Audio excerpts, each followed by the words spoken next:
तर मंत्री सभागृहामध्ये येत नसतील तर त्यांच्यावर बिबटे सोडा असं काल सुधीर मुनगंटीवार म्हणाले होते। मंत्र्यांच्या सभागृहातील गैरहजेरीवरून भाजप आमदार सुधीर मुनगंटीवार आक्रमक झाले होते। यावर मुनगंटीवारांच्या मनात खदखद असल्याचं भाजपचे नेते आशिष देशमुख यांनी म्हटले। मुनगंटीवार साहेब आहेत का? हा आहे इथंच आहे। अहो माझा साईजही मोठा आहे, दिसलं पाहिजे ना, एवढा काय मी बारीक आहे का? पण मंत्री महोदय आहे का? काय मंत्री महोदय आणण्याची जबाबदारी आमची नाही आहे, तुमची आहे। मंत्री महोदय आणण्याची जबाबदारी आम्ही आपले उपस्थित आहोत। आता सभागृहात आमदार उपस्थित असताना मंत्री आगा नाही तर बिबट सोडा त्याच्यावर।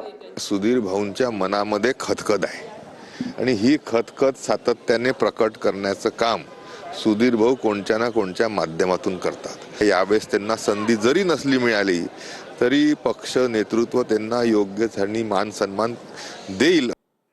वरुण सरदेसाई यांनी विधानसभेमध्ये बोलताना शिंदे सेना असा उल्लेख केला। यावर शंभूराज देसाई संतापली। आयोगानं शिवसेना नाव दिलं, उबाठा वगैरे नाही, आम्हाला शिवसेना बोलायचं असं शंभूराज देसाई म्हणाले।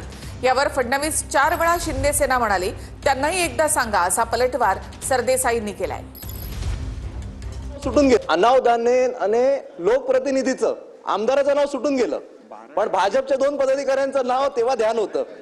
शिंदे सेनेच्या एका पदाधिकाऱ्याच्या वेळी ध्यान होतं आणि दादांच्या माजी आमदाराच्या वेळी ध्यान होतं।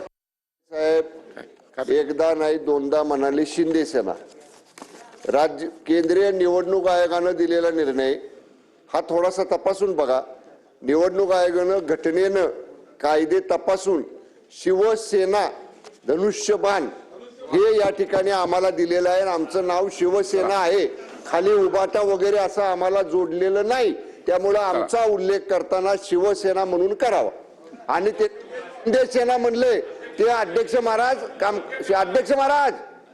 शिंदे सेना जे म्हणले ते कामकाजातनं काढून टाका। ठीक आहे, तपासून राजे देसाई मंत्री महोदय, आपण मला म्हणालात खरं तर तुमचं बरोबर आहे, निवडणूक आयोगाने तसं सांगितलंय, पण काल एका पत्रकार परिषदेत माननीय मुख्यमंत्री देवेंद्र फडणवीस साहेब 4 वेळा शिंदे सेना म्हणाले, 4 वेळा। आपण एकदा त्यांना सांगावं अशी माझी विनंती।